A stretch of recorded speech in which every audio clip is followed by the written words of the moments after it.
Okay, perfect.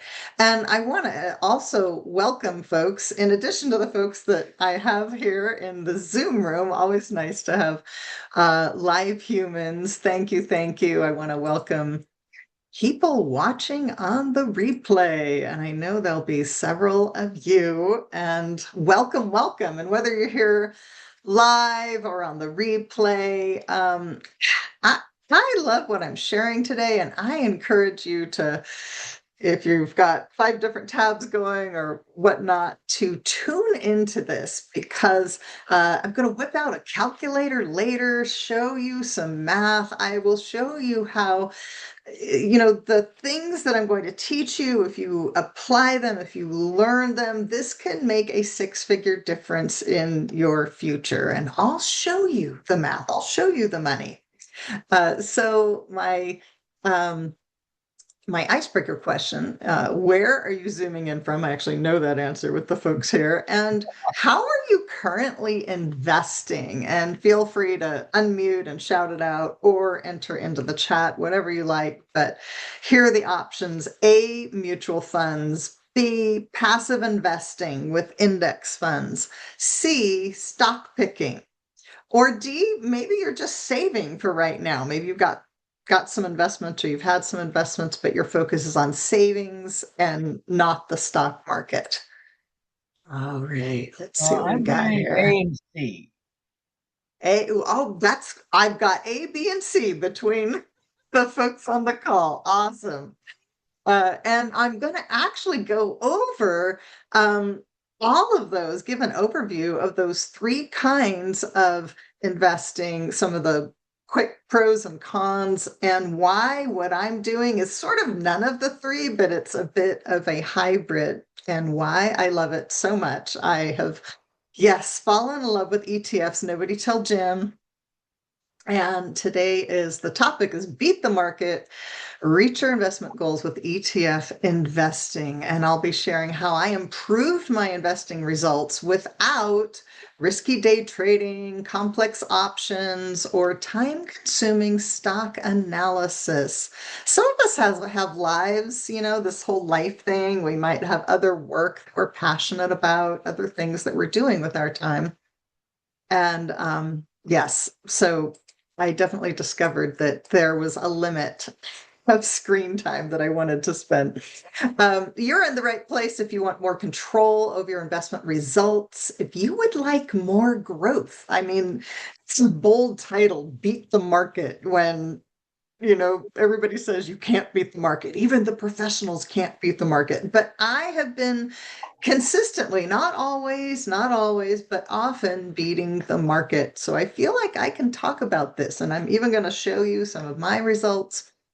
And I'll show you how you can get more income and less volatility, or how you can get more growth, because depending on who you are, beating the market might look different. It might look like that you want higher, bigger returns. It may be that you would like to generate more cash off of your portfolio. So you want to understand your investing choices better, and you'd love an investing shortcut to reach your goals. Anybody else love shortcuts? I sure do. And you don't want high risk, complicated strategies that require you to be glued to screens all day long. Today, I'm going to cover what I learned going all in on investing, my experience of not only beating the market, but I doubled my money in a year, which was kind of insane. The 3 paths of investing, the pros and cons. Is there a better way? Yes, I'm going to say yes. We'll talk about trends. I'm going to share about some of the trends that I've invested in the past. I'm going to use the pandemic as an example. And then later on, I'll move forward and share about some more current trends. Math. I can make math fun and exciting, so I promise you will like that part especially. And also your questions. Feel free to enter questions into the chat at any point, and I'll be especially answering those at the end. But if I see them, I might answer them in the meantime as well. Welcome, Dory.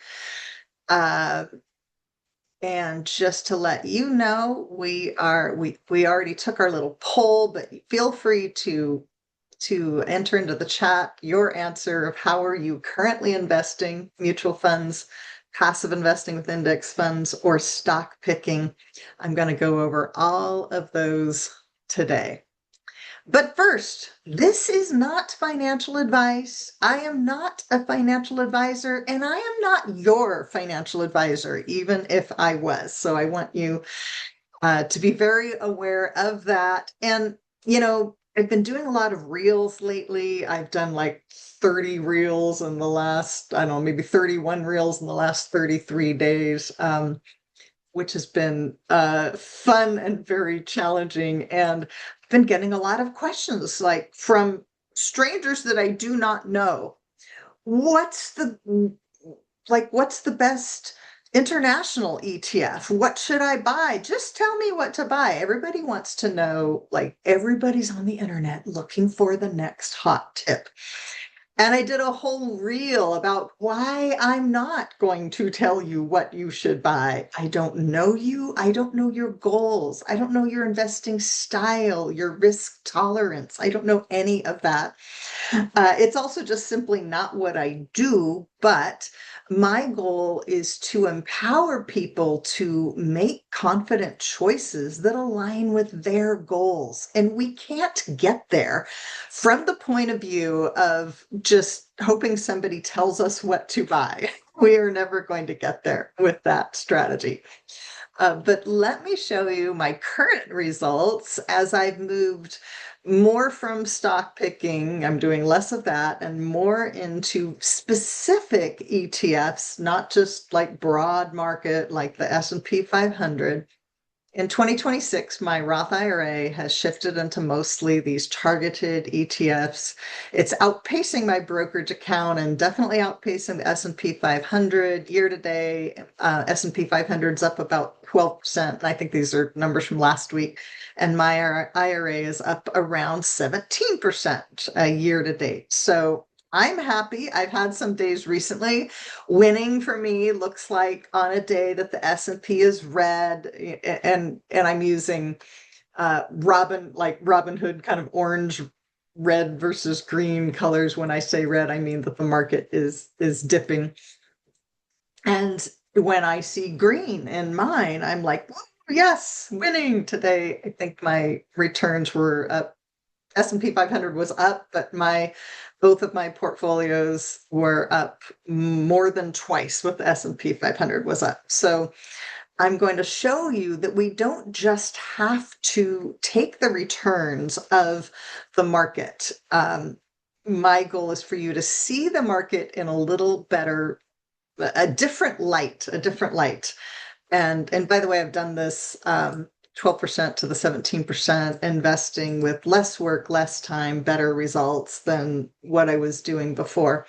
I am a semi-passive investor. I do go in and monitor and maintain and sometimes buy and sell, but with a very, very chill ritual that I use. I'm not analyzing stocks and financial statements and not tracking the 100-day moving averages. And I'm not discounting any of that. Those can be valuable tools. I've just simplified. So who I am and why I'm sharing this, I tend to see things differently. I am a pattern finder, have an almost embarrassingly high IQ, and I think that relates to the ability to find patterns. There's things it does not relate to. But I'm a math geek. I've always been a math geek. Top SAT score in math in my high school. I actually I tested out of math in college, and my last math class that I actually took was when I was 16 years old in high school. So I'm just naturally gifted at math and music, and those things can relate together. I know Lauren is a musician here. I don't know if Lauren, if you're good at math, sometimes the two go together. So I'm a self-taught investor and a self-taught musician, pattern finder. For 13 years, I was a financial writer for a actually an insurance advisor, and she was a stock market skeptic. And, not only did she believe that you can't beat the market, but she didn't want to. Okay, well, that's okay, Lauren.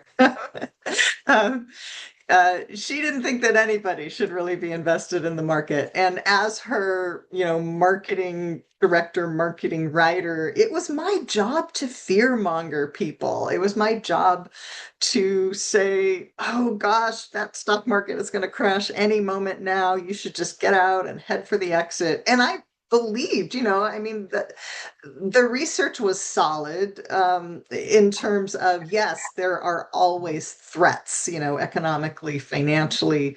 Um, but in spite of all of that, the stock market tends to keep climbing with obviously corrections and crashes along the way.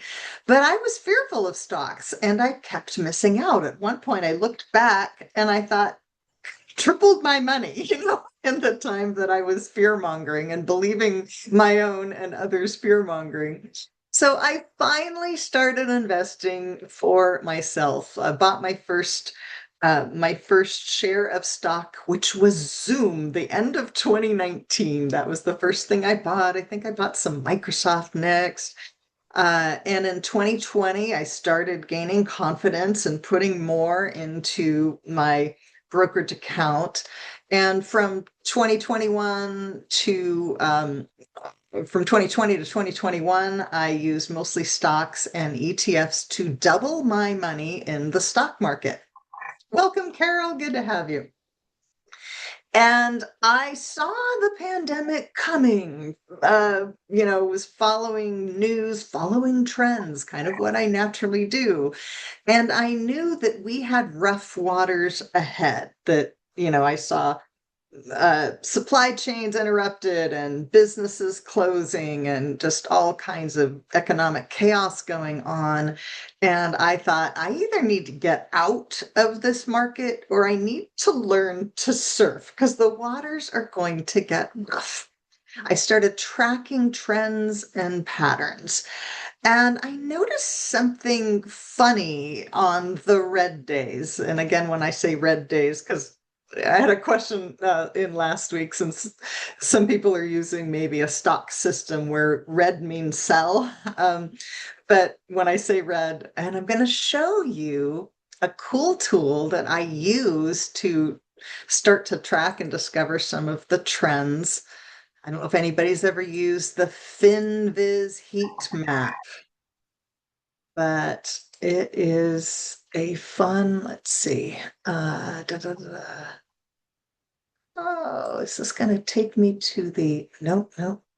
Sorry, apparently I've got to have the right thing on the screen. There we go. So this is actually a free tool, and you can literally find it by Googling FinViz S&P 500 heat map, and you'll find this here. And I became obsessed with patterns, geek that I am. Can everybody see on the screen? And like today was overall a green day. Things are up. The greener they are, it means the more that they were up. We see that semiconductors did pretty well today. When you see the reds, it means that those are things that are down. S&P 500, of course, is more or less the 500 largest companies in the US. And what I would do on the days that the stock market seemed to be down, I would come into the heat map and I would notice when there was a sea of red, what was green, what was resilient, what was doing well. And you can look at the 1 day trend, you can look at the 1 week trend or the 1 month trend. And I would look at those numbers and I started realizing that we talk about the stock market like it's one thing, like the stock market's up today, the stock market's down today. And usually when people talk about the stock market, generally they're referring to the S&P 500, although they could be referring, to other aspects of it as well. And I noticed, I put some of these index funds into my, even if I didn't want to invest in something like the Dow Jones Industrial Average, I'm not a big investor in that, but I'll always have it in my portfolio, even if it's like $1. There's $1 into the Dow Jones. And and I would notice that like the NASDAQ 100 would be up and the Dow Jones would be down. And then on a different day, it would flip. And so I just started noticing it's like, yeah, like the stock market is not this one thing. It's not the roller coaster ride that we don't have any control or any choice over. It is really a collection, not only of thousands of stocks, but a collection of different markets, different market segments that behave differently. And I was listening to a podcast, it was back in 2020, businesses were closing and just economically things were just diving down fast. And I heard a business leader interviewed on a podcast, and he said, money is always flowing somewhere. Like we just need to see where it is flowing. And he shared about how his buddy's business, even while so many people were being forced to close their businesses, and it was, if you were a restaurant owner or something, it was like tragedy in 2020.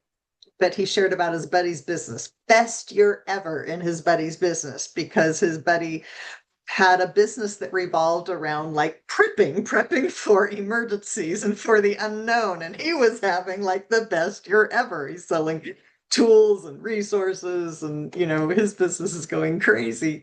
So I started looking for, where was money flowing and what was working. And the results amazed even me. I doubled my money in less than a year. Um, However, these results required constant research, account monitoring, nearly daily buying and selling. It was exhausting, and I loved it at the time.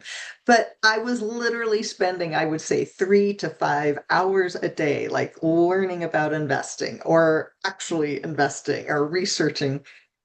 And then in 2022, when the trend turned, I think it was even in 2021, it started to turn, and I was unprepared. There's a saying that everybody's a genius in a bull market. And wow, I was such a genius in the bull market. And then the trend turned, and I learned that, momentum investing, the things that go up faster, also come down the fastest. And so, I had some substantial losses. I ended up selling almost everything because I still walked away with double my money. At one point, I was almost triple, and went back to the drawing board. So I wanted to. I'm kind of going to shift gears a little bit to look at the three kinds of investing, because some of you, and I think it was Carol who came in last. You didn't hear my opening question, which was, how are you currently investing? And I've got some of everything here, but these are the main ways of investing: mutual funds, passive investing from index funds, and stock picking. And we've got everything represented here. And I'm going to show you what I'm doing is really hybrid. Okay, where was I? Where did I? Money is always flowing somewhere. There we go. So this is where a lot of people start. I started here, you buy into mutual funds either in an IRA or maybe in your 401k if you or 403b. Very common starting place. And You invest in a 401k or IRA, and you choose from fund manager picks. Very typical strategy. A lot of people don't know, just a little tidbit here. Um, the financial planning industry is just about 30, not even 35 years old, and it was created in order. Wait, 35. Sorry, I got my numbers wrong. It's less than 55 years old. It's about 53 years old, and it was created in order to sell mutual funds. That was literally the purpose. I went back and researched who started it and how and all of that. And so, this is very much an industry. This is what the industry is selling you. The industry, the Wall Street industry, financial services, they spend enormous money lobbying Congress. And I've got a lot to say about that I won't get into today because wow, when I really saw what was happening with people's accounts, the more that I have researched, I'm not happy with the industry. But the problem with this strategy, the big problem, and there's more than one, is that high fees almost guarantee poor results. Over a 20-year time period, 92% of actively managed funds, which comprise the vast majority of options offered in these typical retirement plans, they fail to beat the market. They fail to beat what you could do in the S&P 500 in a low cost, boring index fund over time. It's a headline for you there. But it gets worse. Then it's not just that the individual investments, the mutual funds, are underperforming the market. When you add in not just the funds from that index, from the mutual fund, but the account fees, the management fees. One of my clients, she's looking at going with Edward Jones. It's going to cost her 1.4%, and that's not counting any fees within the funds. And that can be substantial. I'm not necessarily saying that, I'm not saying not to do that. There are some people that are very uncomfortable managing their own money, or maybe you have a large amount of money, but we need to just, again, this is about just informed decisions. It's a great research project from demos.org. They're a nonprofit, and in 2012, Robert Hilton Smith, he'd been noticing that his retirement account just wasn't really growing. And so he did a deep dive to look at all of the fees that were, not just the fees and the commission and the annual fees and all the total fees. And what he found was shocking. And he found that a median earning two income family was going to lose approximately 30% of their future retirement account and $155,000 in that's what they were going to lose in these fees and commissions. If it was a higher income, dual earner household, like in the 25th percentile of earning, they would lose 277,000 to these fees. I'm a believer in good financial advice. I am not telling you not to go find or hire or pay for a financial advisor, but we need to know what we're paying for, how they're being paid. Do you need them to manage your money? Or maybe they manage part of it and you manage part of it. I love that because you can not only try to beat the market, you can try to beat your own advisor and see if they are worth their money. So that's the most, where a lot of people start investing. Then there's passive investing with index funds. And I know I've got some of you that's what you are currently doing. Well, I'm going to come back to Michael Burry. But this is, you buy low cost index funds tracking the S&P 500 or total stock funds, or you might have an international one in there. You set it and forget it and potentially automate it.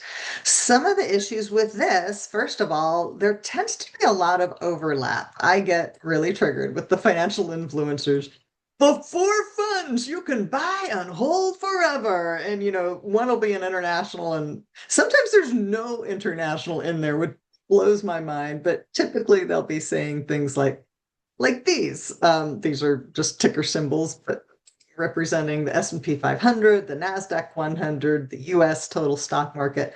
Well, there's all kinds of overlap there. Like you're not really targeting anything.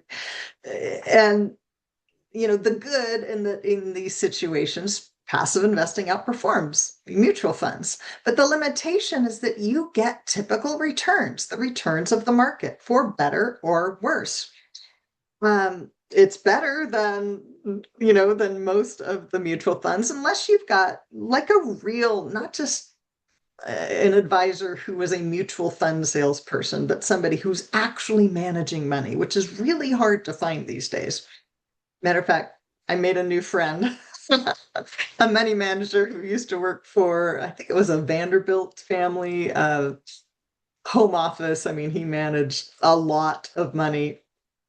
And we were in a Zoom like this. It was about marketing, and the host asked us to put something in the chat that was controversial relating to what we did. And I put into the chat, the people that most people think are their financial advisors are really just mutual fund salespeople. And he reached out to me and we became friends. He was like, yes, amen. This is what I tell people. So the pros of the index fund, you've got the low fees, it's easy, it's automated. The cons is that you're riding the roller coaster with no real control. So you experience the full upside when the roller coaster's going up, but also the full loss and during market downturns and crashes with no change in strategy. If you're not changing your strategy, you're going to get the full crash. So both the S&P 500 and the NASDAQ 100, these are about the most popular indexes out there. They both lost about 50% from 2007 highs to the 2008 low. I don't want to be losing that kind of money. And there's also a lot of risk in the concentration. S&P 500, we've got 34% in just 7 tech companies. So there's a lot of concentration. Now, tech does tend to lead a lot of the, gains, but it's interesting that if you're chasing the next hot stocks, chances are you're chasing a lot of tech stocks. And I have really benefited from learning other trends, not just the technological trends, because the tech will typically outperform the rest of the market, but it's also where we see the most volatility. So the common way of investing, number 3, is choosing individual stocks. It gives you a chance to outperform the market. The problem is stock picking can be risky, time intensive, and if you keep monitoring your stocks and tracking, what do the quarterly, reports say, it is absolutely exhausting. Individual stocks can pay off big or set you back years, depending on luck and skill. It can be a very expensive learning curve. The Tale of Steve and Carl. These are real people I knew. I'm not sure either one of them. I don't think they're alive anymore. But I knew them in Seattle and helped them on a mortgage, on a purchase. I helped Carl buy Steve's house because Steve was so intent on this amazing hot stock tip that he decided to sell his house, which I think was, wait, there's skill involved. Well, there should be. Steve was convinced that this hot stock tip was going to make him a millionaire, and he had a humble house that I think was maybe free and clear. And Carl was his roommate. Carl's like, hey, I'll buy your house from you. So Steve sold Carl his house. And about 60 days later, that all that equity that he put into that hot, can't fail stock tip was now worth $3,500. He took his home equity and he reduced it into $3,500. And I have to say, I have great compassion for that. And since I've been that investor, sometimes it's one reason why I started investing in the ETFs is sometimes the more committed I was, the more I bought into this underdog stock story. Oh my gosh, it can't fail. And look at this leadership, and it's writing the trends. And there'd be, 20 YouTubers talking about how they all believed in it, and the thing would tank. And I was like, you know what? And that's actually one of the problems is the bias of the stock picking industry. It took me a really long time to see this, just like there is a way that the mutual fund industry is getting us with fees. The stock picking industry has an entirely different ecosystem of how people make money. You've got like your Motley Fools and the companies that do the stock picking subscriptions. Those can be helpful. I'm not going to get into my opinion on those. I've used them. I don't use them at all anymore. One reason I stopped using them is I realized that they will spend months figuring out their picks and designing their story and how they're going to sell it for, and then they're not very responsive to super like what's happening now in the economy. So I was a member of a Motley Fool subscription during the pandemic, and pretty soon like all of their recommendations became completely irrelevant, and I was like, oh, I'm gonna go find the trends for myself. There's also a lot of YouTubers, and I love finance YouTube, and there are people that I follow and enjoy listening to. But again, I realized, how do they make their money? They make their money talking about the hottest, the stocks that everybody wants to know about. It doesn't mean that those are the best. Sometimes those are the, long shot underdogs that are just as likely to break your heart as they are to make you a dollar. And I realized I skipped something here. I said I was going to go back to it because passive investing, one of the cons that we see here, and Michael Burry of Big Short fame, if you saw the Big Short movie, he was played by a real life person, played by Chris brilliantly, like, played absolutely brilliantly by Christian Bale. I can't recommend that movie enough. Great entertainment and a slightly fictionalized account of true events, lots of learning. And but Michael Burry's a real person. He was one of the people that bet against the housing market in the 2007, 2008 crash. And he's been warning this year and probably for a couple of years about the passive investing bubble, and he laid out his argument on a Substack. It was a good read. It was worth, and it got me thinking differently. And one of the things he's notices is that everybody is just buy the S&P 500, buy the dip, buy more. It's become almost a religion that regardless of what's happening in the economy, regardless of what the valuations are, that all of the passive investing is pushing money into stocks that maybe don't deserve that money. So there's no price discovery to say, yes, this stock is worth this amount. No, there's just a machine, a passive investing machine that is pushing money in certain directions. And I listened to Michael Burry, and sharing, I'll share a little bit right now. I really decided that, here, I'll go full screen. You can see my face for a moment. Corey, welcome back. Sharon, welcome. Oh, great to see some new folks that have snuck in here. If you missed something, I'll be sending out the replay. Um, but I decided that Michael Burry was right. And especially when we've had the war in Iran and the whole oil shortage, and the S&P 500 has just kept going up, even though sometimes it's like, why? Why is the stock market up? That are we just preparing for a big crash? Because like the fundamentals don't always.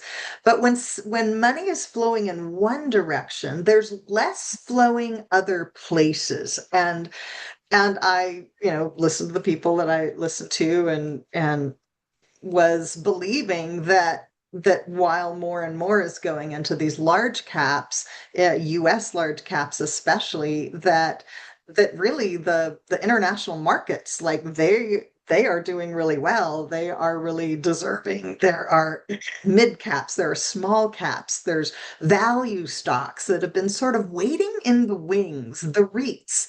And so I downsized my S&P at one point in my portfolio, downsized my position to only 5% and started putting it in some of these other things. And almost everything that I moved it into has outperformed the S&P 500. I'm seeing some shifts again. You may or may not be familiar with the phrase sector rotation when we look at the like that FinViz, when we look at the S&P 500, there's 11 different sectors. There's consumer cyclicals, and there's different kinds of technology, and there's the financial companies, and et cetera, healthcare. So there's different kinds of companies, and we see money shift from one to the other as we go. And so that is just, I'm looking at the market now less like a roller coaster and more like the analogy of surfing. Absolutely. Like, I think our job as investors, if we want to be responsive to the market, is that we're looking for that next wave we can catch.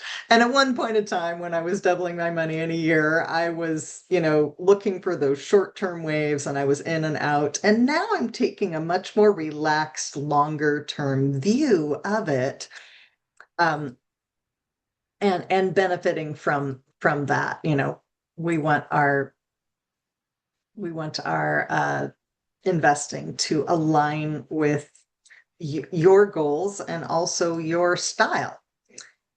So a better option, I'm calling it dynamic ETF investing. I can change the name, but that's what I'm calling it. It's my hybrid method, and it includes using these targeted intentional ETFs. I'm getting better results, less time, with less risk.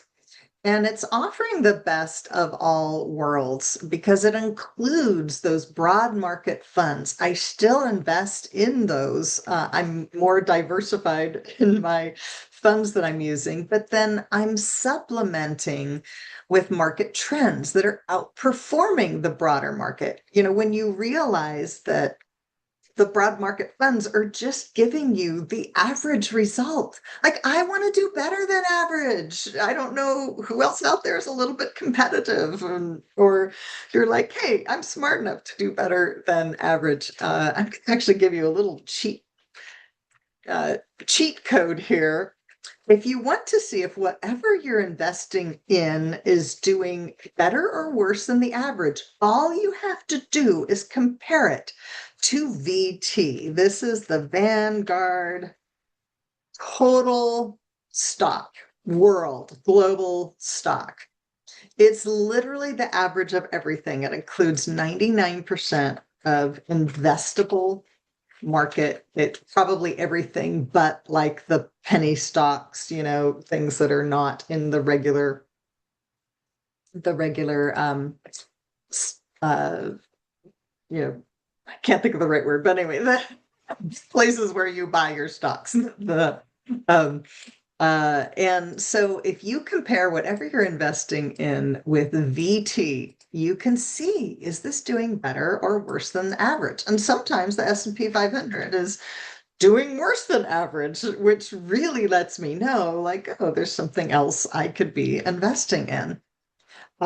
So this dynamic investing, it profits from market trends outperforming the broader market, allows you to respond to market conditions while tailoring your portfolio to your goals. There's no better example of how this worked than during the pandemic. And this is kind of one of the ways that I discovered these very targeted ETFs. I knew, although I was too early on the trend, I must say, I was about 2 months early on the trend. I was like, oh, when there's, crisis, when there's a recession, when there's a crash, gold is going to soar. Well, I got spooked at first because gold sunk with everything else before it started soaring. But then my prediction was correct, and gold started soaring. And I'm looking for gold mining stocks to invest in. I'm looking for the gold royalty stocks. I'm looking for silver and the gold and copper mines, and researching my little heart out and finding the best ones. But the best ones 1 month, 2, 3 months later, things had shifted. And so I was making myself exhausted. And then one day I was like, I could invest in this gold mining ETF. The one I invested in at the time was GDX. There's a lot of different ETFs. I did a whole paid training on that called Gold Mine. And one of the things we looked at was different ETFs. Not a fan of all of them. But I think there's some that could even potentially be dangerous where you think it's paper investing and it could potentially go up in smoke. But gold mines are actual businesses that produce, they produce something, they produce profits, they produce gold. There was also during the pandemic a big work from home trend. Obviously, there used to be, I went to try to find it, doesn't exist anymore. So the work from home ETF doesn't exist anymore. But it did for a while. It was born out of demand during the pandemic, and then it went away. There's a little bit of feedback. I'm going to mute. That might have been you, Tom. I'm not sure. Going to mute you. But um, offices closed, people went home, students went home, cloud computing, cybersecurity, online shopping, online gaming, online gambling, all of that was huge during the pandemic. And you could pick stocks to track each of those trends, or you could find specific ETFs that were tracking those trends. I did some of both. Sometimes I just love a stock and it just seems to be doing even better than any one particular ETF. Sometimes I'm like, oh, just give me the ETF and I'll ride this trend, I'll ride this wave for a little while. And then a year later, we had the reopening trade and reopening investments. I didn't, here's the problem with investing in everything when everything was shutting down. Restaurants, hospitality, travel, all of that was just dead in the water when the reopening happened and people were traveling again. I remember I was researching like Delta or American Airlines or Alaska Airlines, like which ones do I want to invest in? And then I was like, oh, I could buy the ETF jets. And so I did that. Hospitality. Actually, one of the best, it wasn't an ETF, it was a stock that I was invested in during that time. Because one of the huge trends, I don't even think there was an ETF for it, but one of the huge trends we saw, I especially saw it living east of Seattle in an area where everybody comes from the Seattle area to hike and kayak and backpack and fish and big big into all of the recreation. And when they closed down the Seattle restaurants and hotels, every worker in the hospitality industry in Seattle, they went out and they bought tents and they came to my neighborhood. And I was and it's funny because this was like a little stock that nobody was talking about. Um, Big Five Sporting Goods. Don't go invest in it now, believe me. But it was outperforming Tesla. It was just going crazy, and every single quarter they were raising their dividends, and it was like 1,400%, gains in like a year, year and a half. And I rode that wave for a while, and it's just, I believe that investing can be a new way of looking at the world and learning how to turn our observations into investable trends. It's also a way we can invest in what we know and what we understand and what we believe in. There are times that I find maybe unusual things to invest in. I did not run out and buy. I did not run out and buy like a defense spending ETF. It's just not my thing. But I found a different trend to invest in that has doubled the returns of the stock market. That is a material. It's like a commodity that is in demand. So again, the theme is that money is always flowing somewhere, more like water, less like a roller coaster. I think I've already gone over some. Yes, yes, these are notes that I think I've already. So my method of investing, it combines ETF investing.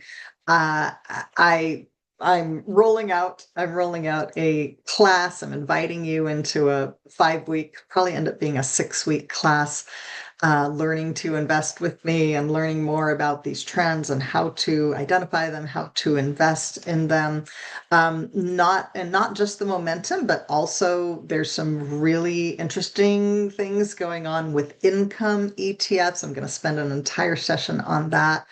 We're going to look at portfolio. How do you construct a portfolio? I love the course satellite portfolio method. There's a couple others that I'm influenced by.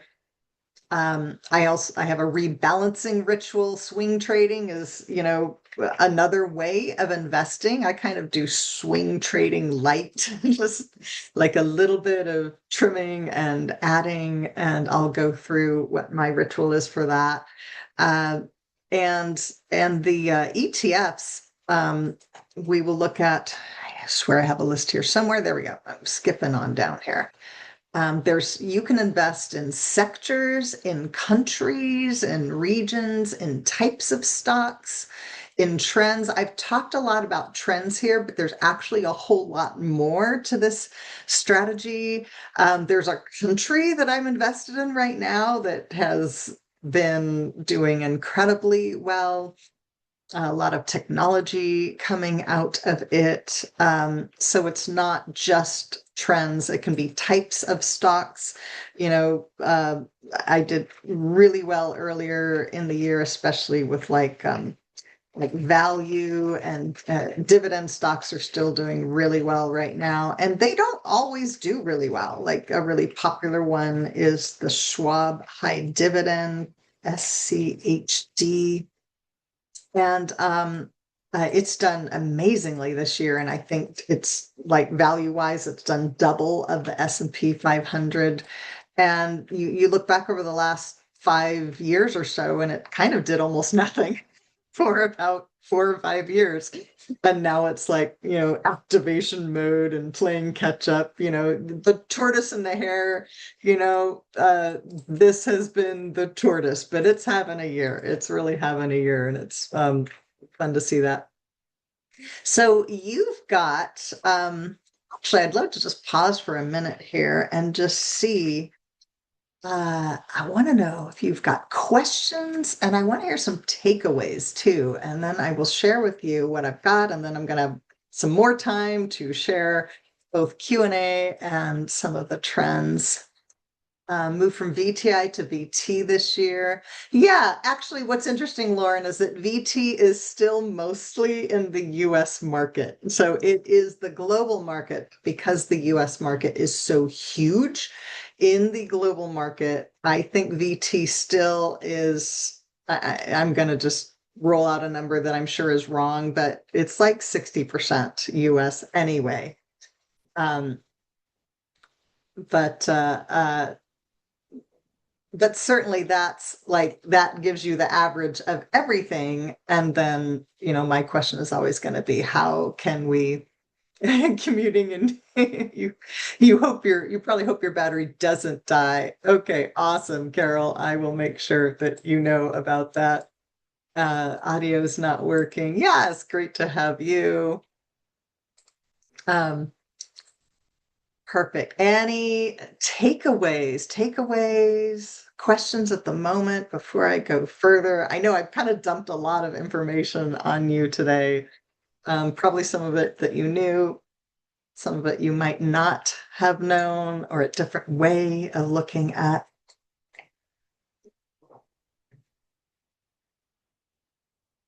Validates your strategy. Awesome. I'm going to go back to some choices.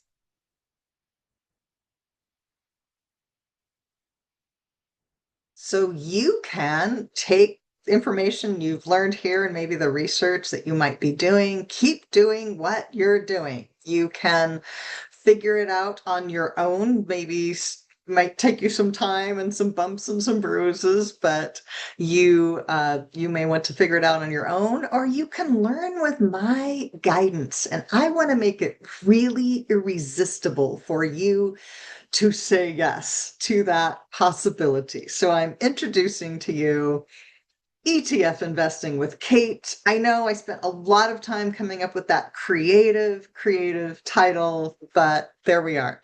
ETF Investing with Kate.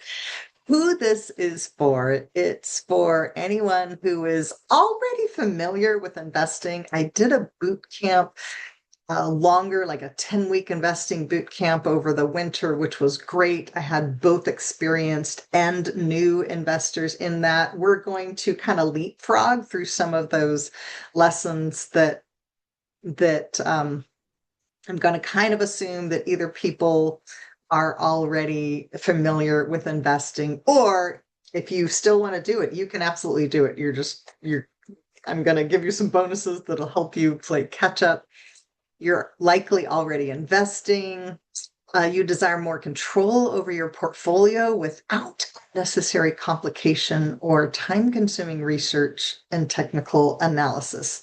You don't want to just ride the roller coaster of the market. You want to be proactive. You want to find those waves and ride them according to economic conditions and market trends. We've got a big one going on right now. The US dollar, the bond market has been shaky. That impacts the stock market. It impacts the dollar.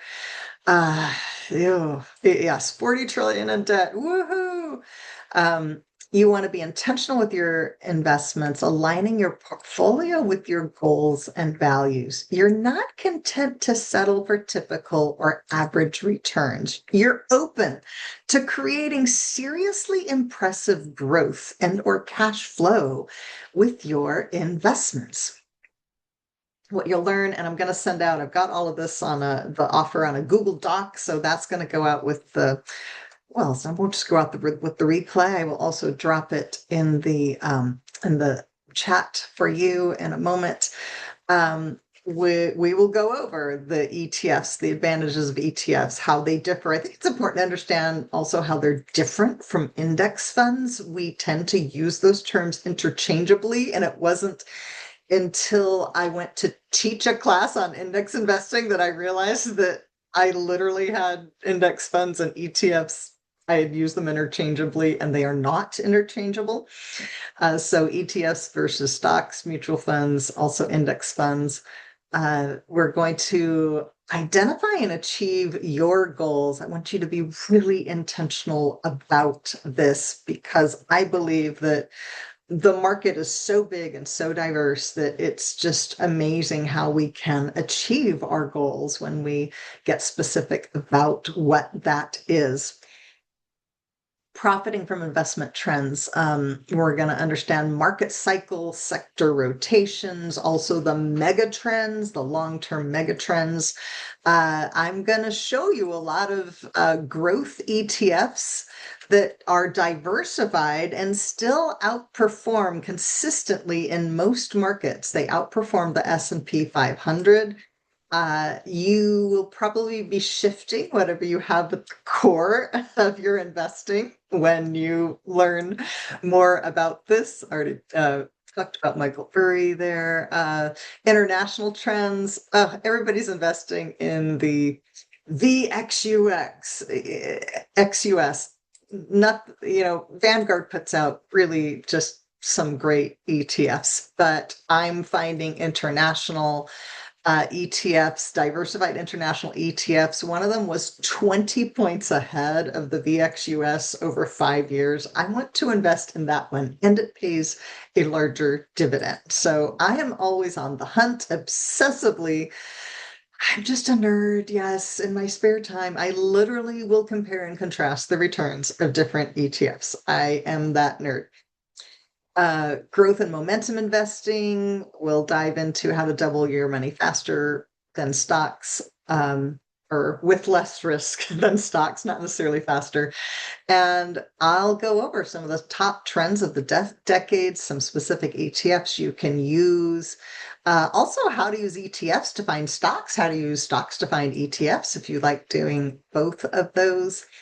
Income and dividend ETFs for cash flow. We'll spend an entire session on cash flow, both dividend stocks and dividend ETFs and income ETFs. They operate and function very differently with different pros and cons. I want you to understand those so you don't end up with 20% losses in your portfolio, because if you're making 10% a year in something, but then if it just dropped 20%, that's not a win necessarily.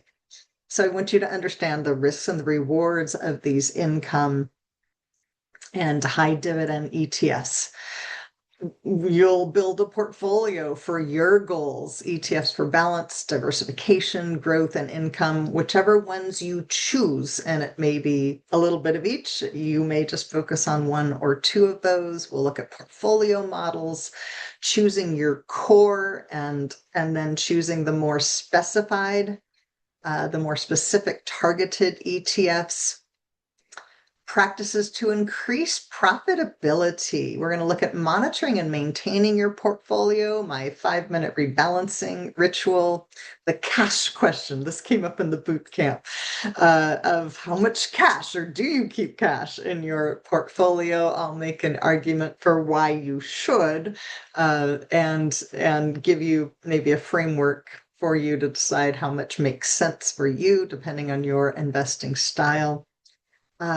We're going to play with calculators here in a couple of minutes because I want you to see the power of just a 1 or a 2% improvement. It is so huge over time.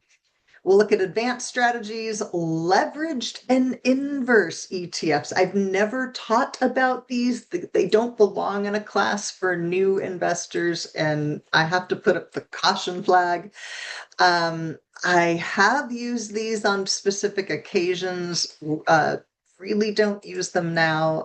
One thing I have used in the last couple years, I've developed a fancy name, Crash to Cash protocol, that uses an ETF associated with the VIX. If you're familiar with the VIX, it is the volatility index. And I've never seen anybody talk about this. I discovered this during the pandemic. I found a secret ETF that the worse the market was tanking, I was making hundreds of dollars a day with it. And I'll show you, I think it's one way where when we're having a crash or a correction that we are confident is, going to be short-lived, whether that's weeks, whether that's months. It's a way that you can kind of supercharge your own recovery even more than buying the dip. And I think it's very safe long-term.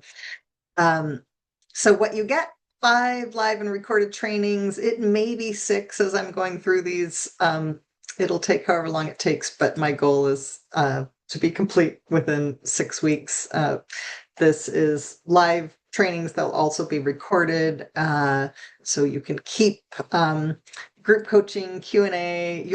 I'm putting together an ETF master list. I think I've got about 150 in it right now. My goal is to get to at least 250 categorized ETFs, broad market ETFs plus ETFs to invest in any trend, cataloged, cross-referenced.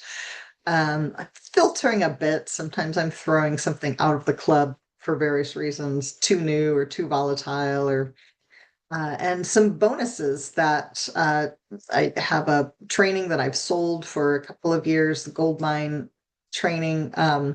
The numbers, because gold just hit all-time highs, so the numbers will be different, but everything that I taught in that training is more relevant, just as relevant today. A Roth Riches training, I'm not going to spend much time at all about where to invest, but I will make my case for, I think a Roth. I think IRAs can be a great place to do this kind of investing.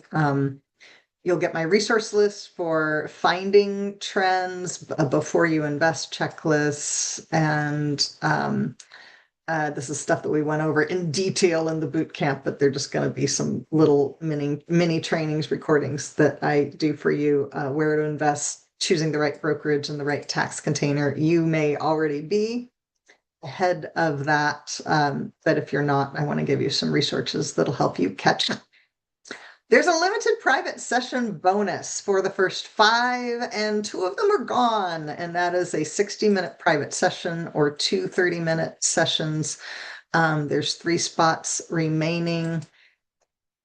And this is a ridiculous deal, guys. And I'll tell you one reason why I'm doing this. It will be $497 at the launch.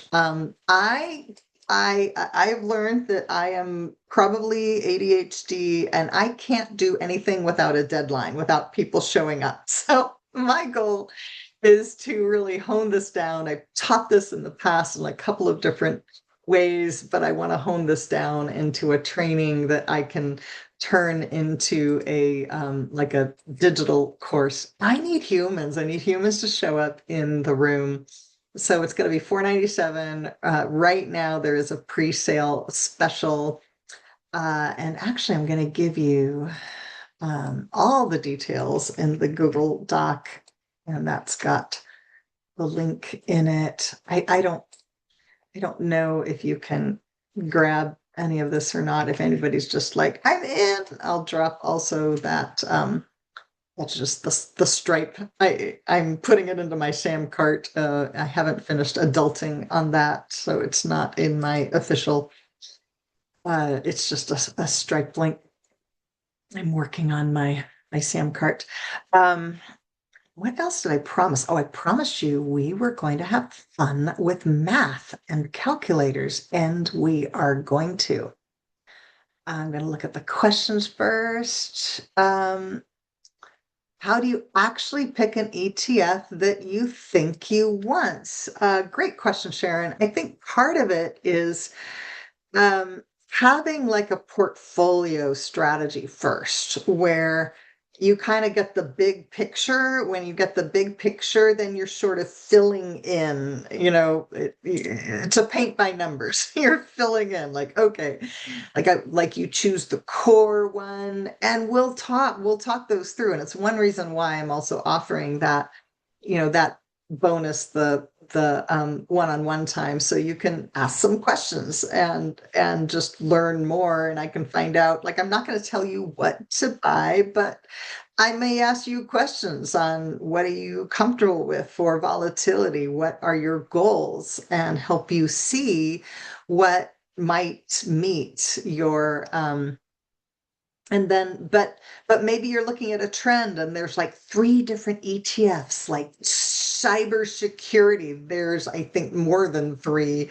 ETFs that track that. So if you decided you want to invest in cybersecurity, you'd look at the choices and then you can go in and see how they have performed. A lot of times, like an index fund is by definition passively managed. Like if you're investing in the NASDAQ 100, the ETF, the index fund, it's going to track those 100 stocks. There's nothing to manage.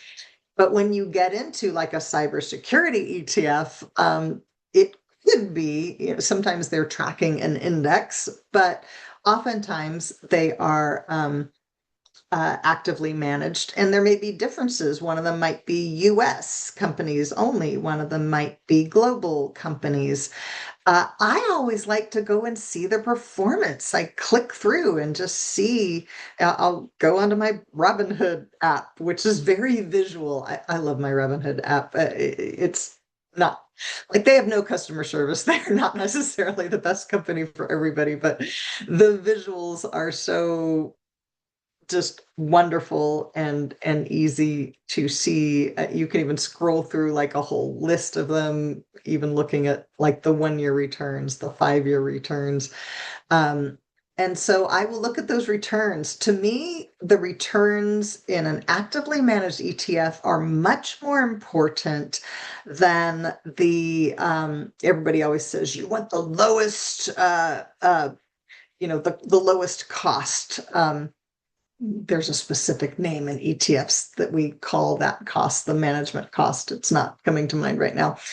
Um, but the lowest cost is not the important thing to me. I want to know that to me, it is the collection of stocks and the skill of the person picking those stocks. If I will happily pay a whole percentage points, although it's pretty rare for those to be that expensive. But I will pay for good management on this. I know, Lauren, so much value. Thank you. I know it really is insane. I want it to be an easy yes, and I want a room full of people. And by the way, we won't start this until the middle of September.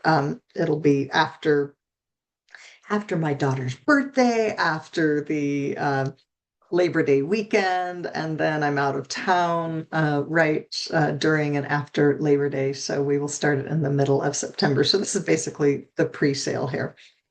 And as you can see, that hour-long thing is going away. I may offer like a 30-minute or something, but uh, okay, so I think I answered your question, Sharon. And Corey, does your dynamic ETF method require us to monitor stock options weekly or monthly? I'm more of a passive investor, set and forget it for a while. I'm going to suggest that you would benefit from monthly monitoring. If you are someone who doesn't like to be in there all the time, I would encourage you to do monthly monitoring. I'm not going to require you to do anything. Like one of the things that I love about my current method, like it was so much drama during the pandemic, the kinds of things I was investing in, extreme momentum. And I did a little bit, not very much, but I did a little bit of day trading in there, things that I would only own for 1 or 2 or 3 days. I'm so done with that kind of investing. Just have no interest in it. So I always buy things that I believe in and that I hope to keep for long term. And I'm going to monitor them because if I am tracking a trend, in a moment, I'll give you a really great example. If I'm tracking a trend, if the trend has really had a nice upswing, I don't want to lose it all on a downswing. And right now, this would apply precisely to semiconductors. Early 2025, I started a Roth IRA. We had the terrifying tariffs in spring of 2025, and tech stocks really tumbled, which was maybe you could say it was a little bit silly. It was like an overreaction that we saw. in some of the tech stocks. And I put more money into my IRA and went looking for some good stocks to invest in. And, both in my brokerage account and in my IRA. And I'm asking myself questions like, does NVIDIA still have, more run to it? And what about this Micron stock? And why did I sell it a few years ago? And AMD, it's kind of like the start, the redheaded stepchild, but I think it's got a lot of promise. And so I'm looking at all of these different companies, buying into several of them. And one day I'm like, you can find all of these in a semiconductor ETF and have a lot less work. I actually own two different semiconductor ETFs now, one in my brokerage account and a different one in my IRA. Uh, because we are in something of an AI bubble, and there's lots of warnings about, the tech, the AI bubble. If you haven't seen Jeremy Grantham's interview, probably 6, 7, 8 weeks ago, Jeremy Grantham is very sharp, very wealthy money manager in his 80s, a little bit like a, Warren Buffett kind of character. And he did an interview with Stephen, can't remember his last name, of Diary of a CEO interview. Amazing conversation. And he goes through he goes through why some of the problems with the mutual fund industry and it being salespeople. He tells, a very illuminating story of being in a room of money managers, asking them how many of them think the stock market's going to experience a crash in the next year. Almost every hand goes up. He says, how many of you are warning your clients so they can get out, protect themselves? Two hands went up.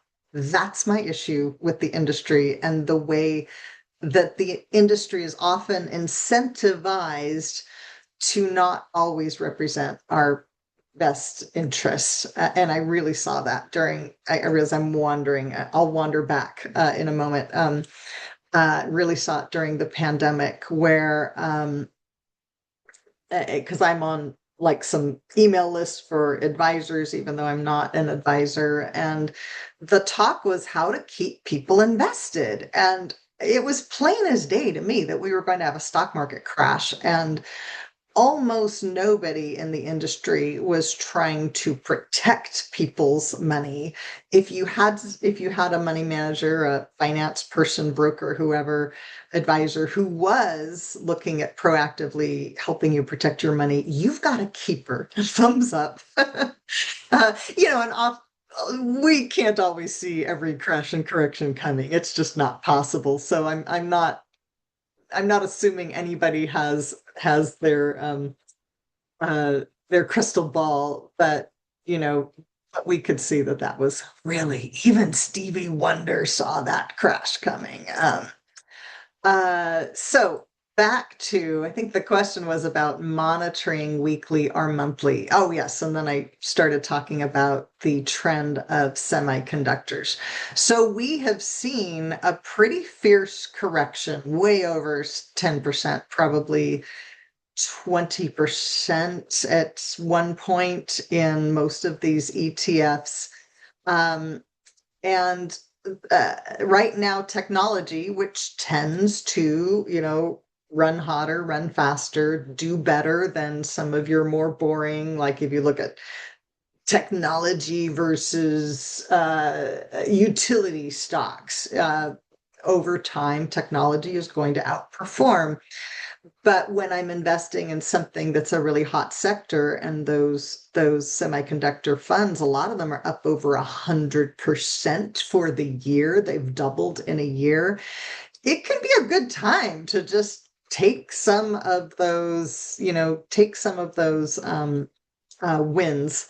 You can never go broke taking profits. I can't remember. I think it was Peter Lynch maybe who said that. You never go broke taking profits. It is a bit of a game of musical chairs. So right now, so Corey, no, you don't need to monitor something all the time, but if you're somebody who doesn't like monitoring things, then you don't need to just stick with the super diversified funds, but you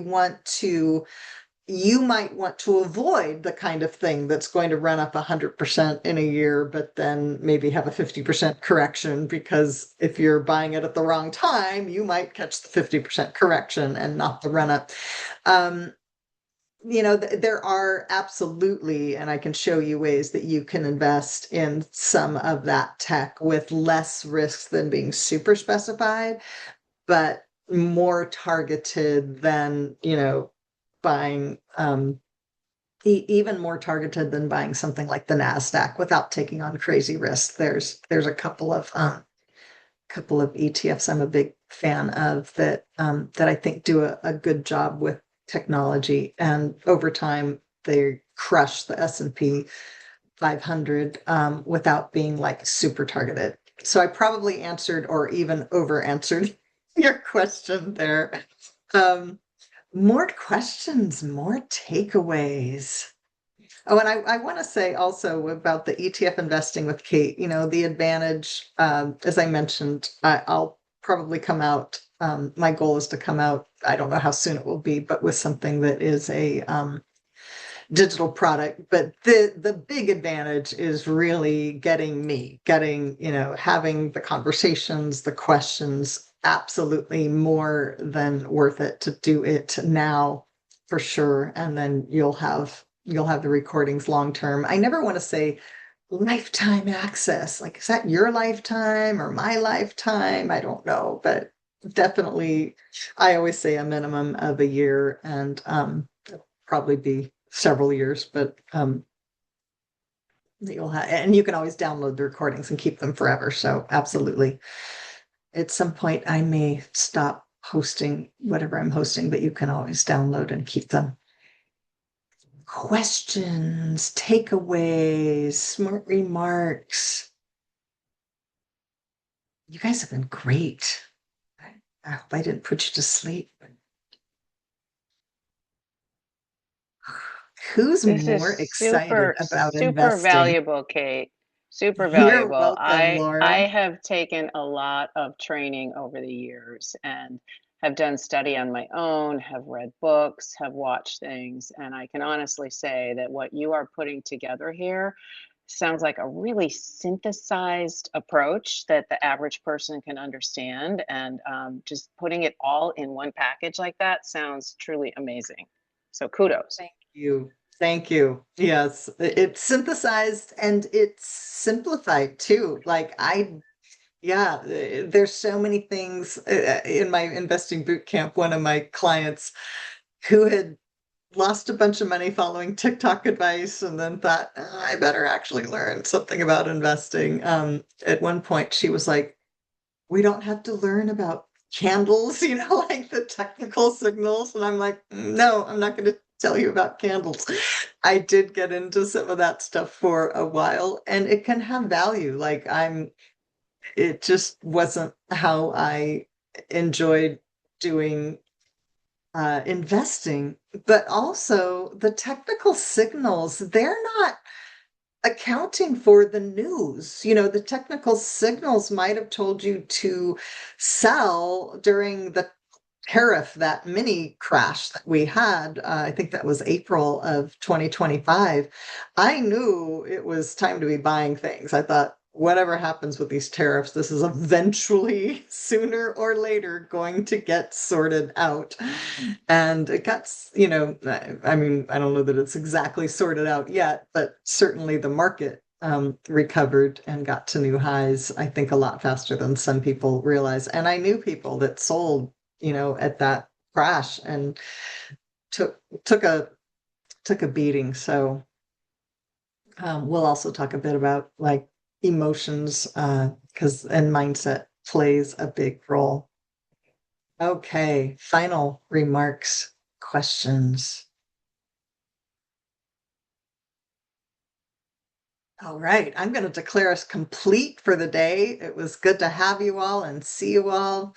And I will send the replay out along with the links. You're welcome, Dory.